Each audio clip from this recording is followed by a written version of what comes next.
Despite a short outing from Spencer Strider, the Atlanta Braves were able to even up the series against the New York Mets on Tuesday with a win 4-1, thanks to a couple of late home runs. We'll talk about that, and we'll also continue our coverage of the MLB Draft, looking at the top college pitchers that the Braves could be targeting in the draft that begins this weekend. We'll cover all of that on today's episode of Locked On Braves, so let's get into it.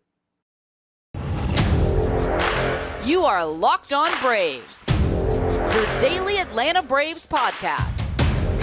Part of the Locked On Podcast Network, your team every day.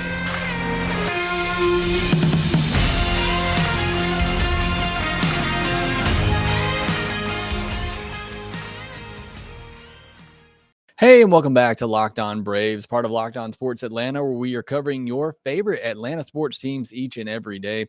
I am your host, Jake Mastriani. You can follow me on Twitter at ShortstopBall.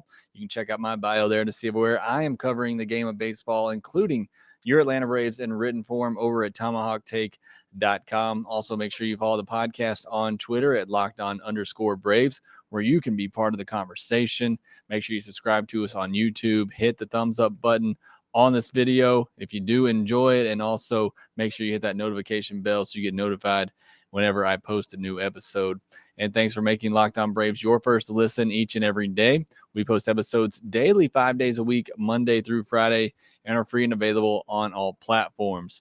Today's episode is brought to you by Blue Nile. Make your moment sparkle with jewelry from BlueNile.com. And Locked On Braves listeners get $50 off purchases of $500 or more.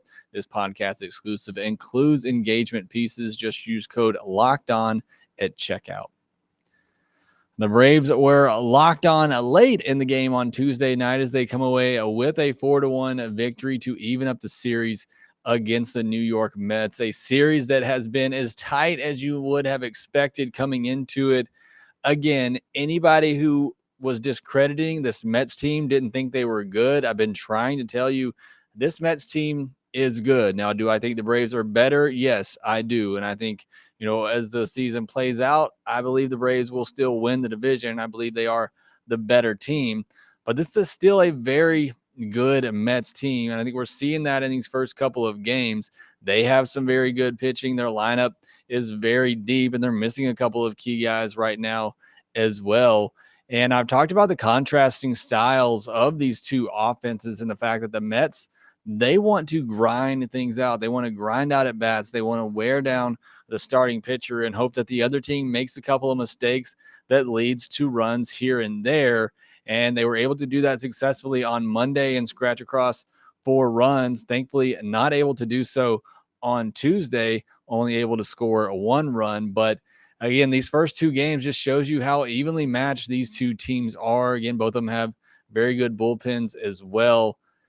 Mets won 4-1 on Monday. Braves win 4-1 on Tuesday. And on Tuesday as well, both teams had 5 hits and 4 walks and struck out 13 times. So again, 2 evenly matched teams through the first 2 games of this series. It's going to be a battle throughout the rest of the season. Going to be a fun one to watch. But again, don't sleep on this Mets team. Again, I'm in the boat. I think the Braves are better, but this Mets team is good. They can certainly hang around with the Braves, and I think this will be a battle in the NL East throughout the rest of the season. Now, the difference in the game on Tuesday, again, I talked about the 2 contrasting styles between the Mets offense and the Braves offense. While the Mets will grind at bats out, they'll put some balls into play, get a couple of weak hits, some walks, and hope that turns into, 4 or 5 runs in a game. The Braves are looking for that big homer. And all the runs in this series so far have come off home runs. A lot of their runs come off the home run ball. They're second in all of baseball in home runs. That's how they succeed. And, for an offense that was really been struggling, I think, over the last week plus, not really putting up huge numbers like we're used to them seeing, like we saw them do during the great stretch in June, still able to get wins because the starting pitching and the bullpen has been so good. But the offense just still isn't putting up those big numbers that we're accustomed to seeing a lot of times. And still was not the case in this game. They were struggling mightily early on in this one. David Peterson was making them look foolish up there. He had 9 strikeouts through 5 1/3 innings. The Braves only had 3 base runners in the first 5 innings of the game, and 2 of those came in the first inning. When they did actually put the ball in play in the first 5 innings, they hit the ball hard, had an average exit velocity of 91.3 miles per hour on the 8 balls they put in play in the first 5 innings. Again, just some bad luck. But what I've talked about with this Braves offense is they're going to continue to swing hard. They're going to continue to try to hit the baseball hard. And they just hope that over 9 innings that they run into a couple of home runs, run into a couple of extra base hits, and that will lead to some big innings. And ultimately, that's what happened on Tuesday night. And the Braves' luck started to change in the 6th inning. Dansby got a 1-out walk after what should have been a called third strike. The umpire in this game was just absolutely horrendous, but that break went the Braves' way. Got a 1-out walk for Dansby. Then Matt Olson had the at-bat of the game, and just a tremendous at-bat from a guy who really struggling over the last couple of games. Really bad game on Monday with 4 strikeouts, but this was a great at-bat in the 6th inning. Almost hit a ball out earlier in the at-bat. It actually went off the wall in right field. Foul. Comes back, fouls off a couple of tough pitches, gets a fastball up after seeing some sliders down, and does not miss it, cranks it out to dead center field. A ball hit 108.4 miles per hour, the hardest hit ball of the game. Just an absolutely incredible at bat, and you started to see the momentum shift for the Braves in that moment. They were able to add on, and those were some big add-on runs in the 7th inning as Travis d'Arnaud led off that inning with a single. And then Adam Duvall, who I believe if the Braves were tied or losing, he would have been pinch hit for here. And maybe the Mets would have countered with a left-hander of their own. I don't recall what they had in the bullpen at the time, but I think if the Braves aren't winning this game, you see Brian Snitker go to Eddie Rosario or Robinson Cano off the bench to bring in a lefty to face the right-handed Seth Lugo. But because the Braves are winning, you keep Duvall in there for his defense, and he comes up with a huge home run to give the Braves a 4-1 lead, which felt like a huge lead at that point. And it was with, again, the Mets offense. They haven't been great themselves either. So you really felt once the Braves got that big home run from Duvall, took a 4-1 lead, kind of felt like you had the game wrapped up, and that was the case as the bullpen shut things down the rest of the way, really taking over for Strider in the 5th inning. And let's dive into Spencer Strider really quickly.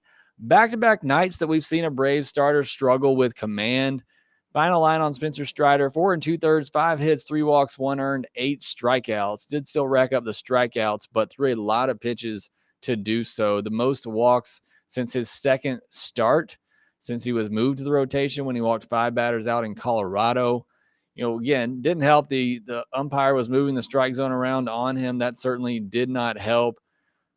The leadoff walk to Brandon Nimmo in the 5th inning. I tweeted out, I don't know why our pitchers are so scared of Brandon Nimmo. Throw him strikes. I'm getting infuriated watching him in his little trot to first base.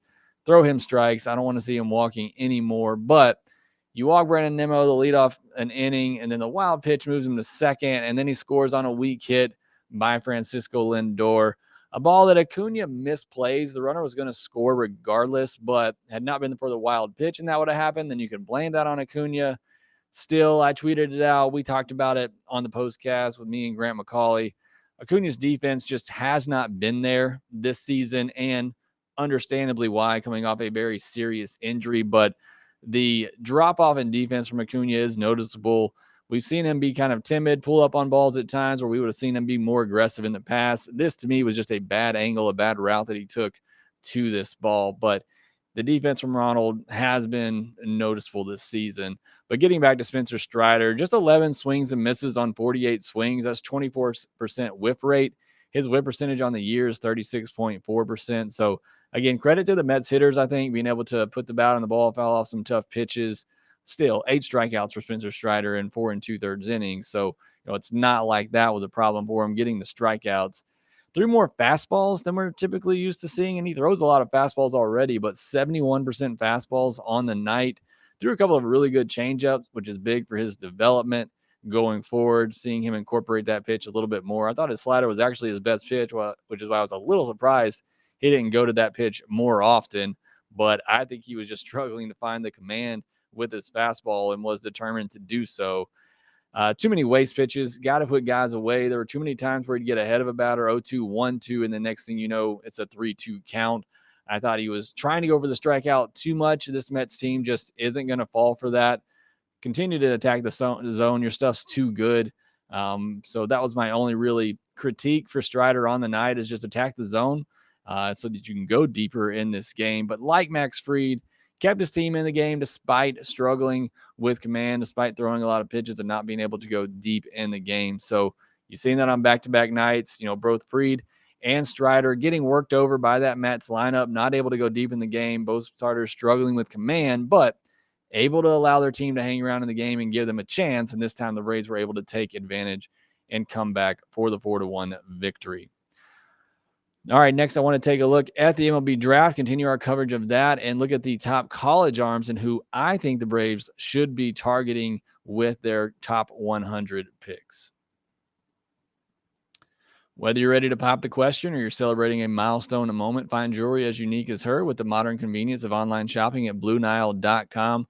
BlueNile.com is the original online jeweler. Since 1999, they've helped millions of couples create their diamonds and jewelry. Blue Nile has simple online tools that let you choose the diamond shape, size, and clarity, as well as setting style. Blue Nile's Vince Jewelers will then handcraft her perfect engagement ring, making each ring one of a kind. And if you're looking for fine jewelry but having trouble choosing, Blue Nile has jewelry experts on hand 24/7, available via phone or chat to help you find a memorable gift at every budget. Make sure your moment sparkles with jewelry from BlueNile.com, and Locked On Braves listeners get $50 off purchases of $500 or more. This podcast exclusive includes engagement rings as well. Use code Locked On at checkout. That's code Locked On. Plus, every order is insured, ships free, arrives in discreet packaging that won't give away what's inside. Shop stress-free and find your forever piece. Go to BlueNile.com today. The Major League Baseball draft will begin this Sunday, and we continue our coverage throughout this entire week, looking at the top players in the upcoming draft and who the Braves could be targeting. Yesterday, I looked at some of the top high school players that I think the Braves could be targeting after making the trade for the 35th overall pick and gaining $2.2 million worth of bonus pool money. Today, we're going to look at the top college arms. Before I do that, I just wanted to first of all, make you aware of the top picks that the Braves have. They obviously have the pick at 20th overall, which a lot of people will be focusing in on. They now have that pick at 35th overall. They picked 3 more times in the top 100, 5 times overall. They pick at 57, 76, and 96. So a real opportunity here to gather some really nice prospects to fill up a farm system that is quickly being depleted via promotions. Michael Harris, Spencer Strider this season. Others in the past that we've seen come up, but also because of the trades, the big trade for Matt Olson. Now you have the trade with Drew Waters and Andrew Hoffman and that as well. So, and then the international slot or international restrictions they've had on them for years, which has now been lifted. This farm system has really been gutted and looking for an overhaul. And I think that's part of why the Braves made that big trade on Monday. And that's what they'll be looking to do with this draft. So, again, before I get into the top college arms, I wanted to point out 8 players that the Braves likely have no chance of drafting that will not get to them. Drew Jones, unfortunately, will not be falling to the Braves at 20th overall. Also, Jackson Holliday, Elijah Green, Tamar Johnson, Brooks Lee, Kevin Parada, Jacob Berry, and Cam Collier. I know I mentioned Collier yesterday. Bit of a pipe dream. I don't think he falls that far to the Braves. It would be nice if he did. Jacob Berry, I could maybe see falling and slipping a little bit to the Braves at 20, but I think those are 8 guys that are most likely not going to be available to the Braves. All right, with that in mind, I want to look at the top college pitchers, and college is more my area of expertise, the Southeast in particular, which is what I cover over at College Baseball Nation. So I want to give you the top college arms that I would like, that I think the Braves should be targeting. And I'm going to rank them in order, at least for the top ones here, of guys that I really like. Connor Pralip is the guy that I think the Braves should be targeting at 20. Got to see him a lot in my own backyard. He pitched in Tuscaloosa, Alabama. I live in Birmingham, so 45-minute drive for me. Went over there and watched him the very few times that he was healthy in college. Likely a top 5 pick, if not injured. Had Tommy John surgery last May. Like a lot of these pitchers we're going to talk about, this college pitching crop in particular was just hammered by injuries. A lot of them having Tommy John surgery Prelip one of those. Like I said, probably would have been a top 5 pick if not for the injuries. A left-handed pitcher, best slider in the draft. Again, if he comes back healthy, we're talking about a frontline starter, and it's an opportunity to grab somebody of that caliber at 20th overall. So I would be going after Connor Prelip. If not him, I like Kumar Rocker here, and this may be a little bit of a controversial pick, but this guy is an ultra competitor. If you watched him at all in Vanderbilt, and I watched a ton of him, this guy is just built for the big moment. Would love to see the Braves get him, put them in their system. A right-handed pitcher, lost out on $6 million that he had a deal in place with the Mets last year. So he's going to want to get big money. That 20th overall pick values at about $3.5 million. So he's probably not going to get to that $6 million if he goes around this range, but perhaps the Braves could go overslot a little bit to maybe around $5 million to get him here. But I just love Kumar Rocker. I love the pitcher. I love the player. He has 3+ pitches. Fastball velocity dipped in 2021, which led to some concerns about his shoulder, and is why the Mets kind of balked on him, and some other teams passed as well. But he looked healthy in his independent ball debuts or outings that he had.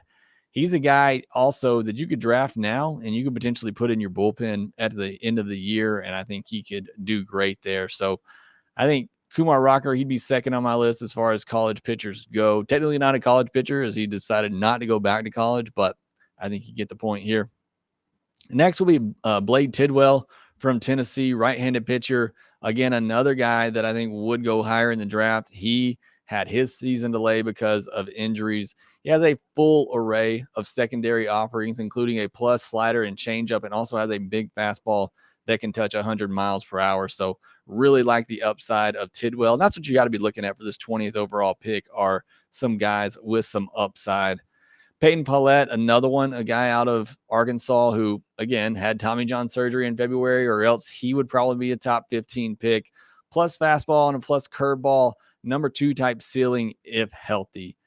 Those are the 4 guys for me. If one of them is available at 20 and none of their other guys are on the board, those are guys that I would target at 20, college pitchers that I think have the most upside.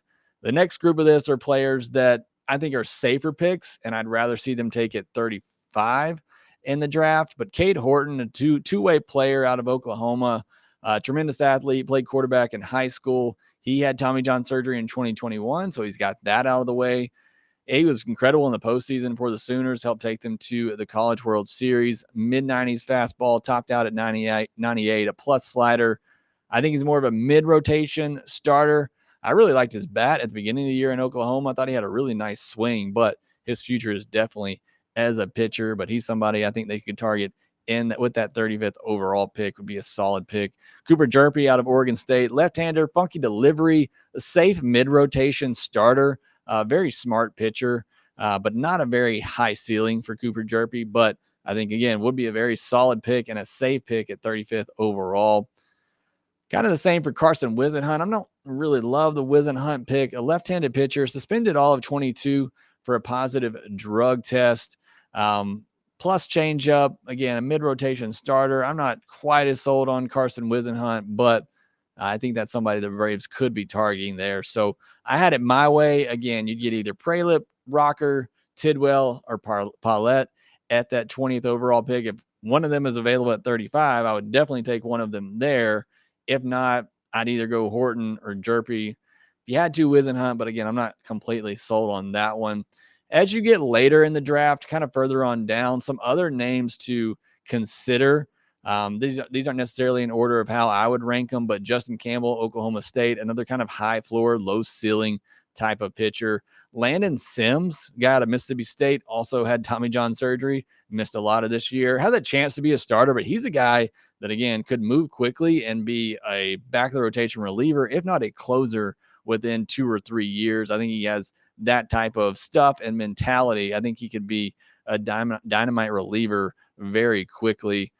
Parker Messick out of Florida State, similar to Jerpy, left-handed pitcher, kind of a weird motion, but really good just pitcher. And I think he's a pretty safe, mid back of the rotation type arm. Jonathan Cannon out of Georgia, so would be a nice pick for the Braves. He was one of my favorites in the SEC in 2022. A competitor, throws a lot of strikes, just 12 walks and 13 starts. So I love that. Again, a mid-rotation ceiling, big kid. I really like Jonathan Cannon. I'd be happy if that was their pick, later than draft, 57, 76. I think if you can get him there, that'd be great value. Hunter Barco out of Florida, one of the top high school arms coming out of high school when he did. He would have been up for SEC Pitcher of the Year had he not gotten injured. He had Tommy John surgery in May as well. Another lefty, has a plus slider, comes from a weird arm angle, locates his fastball very well. Again, another mid-rotation ceiling. Again, with the injury, he's fallen off down the rankings. I think he'd be great value at 76 if you can get him there. Carson Palmquist could reach the majors quickly as a left-handed reliever. This guy out of Miami, again, another lefty, kind of a weird arm angle. He's somebody like Sims. Not quite the upside, I think, of Sims, but somebody that I think could move quickly and be a nice left-handed arm in the bullpen pretty soon. Ben Joyce out of Tennessee is an enigma. An average fastball of 101 miles per hour seems very tempting. Could potentially be another Spencer Strider type that we see come out who, again, he has had Tommy John surgery, had it in 2021, doesn't have a big track record, but again, throws easy gas, has a good slider. If he ever kind of puts it all together, you could be looking at, a top of the rotation pitcher potentially. So that's somebody, they could maybe take a flyer on later in the top 100 picks. Ben Joyce, just a big fastball, has some upside there. And then lastly, Pete Hansen. I love taking pitchers out of Texas. I was a big fan of the Bryce Elder pick. Just kind of a safe pick, somebody you feel comfortable will be a back-end rotation starter someday, somebody you really feel like could reach the big leagues. So those are the list of the college pitchers that I like, that I would like to see the Braves target with some of those first top 100 picks that they have. But let me know who you like and who you think they should take in the comments below. All right, next I want to preview Wednesday's game. A quick turnaround here. But before we do that, let me tell you about BetOnline. BetOnline.net is your number one source for all your betting needs and sports info. Find all the latest sports developments, league reviews, and news, including this year's Major League Baseball season. BetOnline is your continued source for all your sport wagering information, including live betting, esports, and scores. And BetOnline.net remains the best spot for all your sports scores, podcasts, and news this season. BetOnline.net is the fastest and easiest way to check in on all your favorite sports and events, including MMA, boxing, and golf. Head to the website today or use your mobile device to learn more about the trends in action. BetOnline, where the game starts. Again, a quick turnaround for the Braves on Wednesday. Game starting not too long after this gets posted. Chris Bassett versus Charlie Morton. Bassett gone at least 6 innings in 6 of his last 7 starts, but he's given up 3 earned or more in 6 of his last 9 as well. Gets a lot of weak contact. There's a lot of pitches, 5 pitches, 10% or more, led by a sinker at 30%. On the other side, it's Charlie Morton. Keys for Charlie Morton in this game: just throw strikes, please. Be aggressive in the zone. Make the Mets hitters earn it. Max Fried and Spencer Strider really struggling with command, but also just trying to nibble too much against these Mets hitters and pitching scared to them. Be aggressive. Make them earn it. Make them put the ball in play, which they do, and get some weak contact. And understand that's frustrating, but got to trust that defense behind you and got to trust your stuff. Don't waste too many pitches out of the zone. Make them, you get ahead of them, put them away. Give the Braves some innings. Again, it'd be nice to see a starter go 6 innings in this series. I don't remember the last time the Braves have had 3 games in a row where a starter didn't go at least 6 innings. I feel like it's been a while, probably since the first couple of weeks of the season. The bullpen should be nice and rested. I would think McHugh's the only one probably not available in this game, but Will Smith should be good to go. Dylan Lee, I think AJ Minter could come back. Didn't have to work too terribly hard on Tuesday. So hopefully it's a good start from Charlie Morton. Hopefully the Braves offense can get going, can score in a multitude of ways. I'll take all the home runs, but it'd be nice to see them manufacture some runs as well. Score early and score often and win this series and continue to put pressure on the Mets. Certainly would love to see them do that and close out this series on Wednesday. But that would do it for this episode of Locked On Braves. Thanks for making Locked On Braves your first listen every day. We'll be back tomorrow talking about the finale in this series and also continuing our MLB draft coverage, looking at the top college hitters that the Braves could be targeting. Now make your second listen Locked On MLB Prospects, where host Lindsey Crosby is a prospect encyclopedia going deep on all the MLB stars of tomorrow and setting you up for the MLB Draft as well. It's free and available wherever you get your podcast, just like this one. Again, thanks for listening, and be sure to follow us on Twitter at LockedOn_Braves. You can follow me at ShortstopBall. Also, make sure you rate, review, and subscribe to the Locked On Braves podcast wherever you get your podcast, and we'll talk to you next time.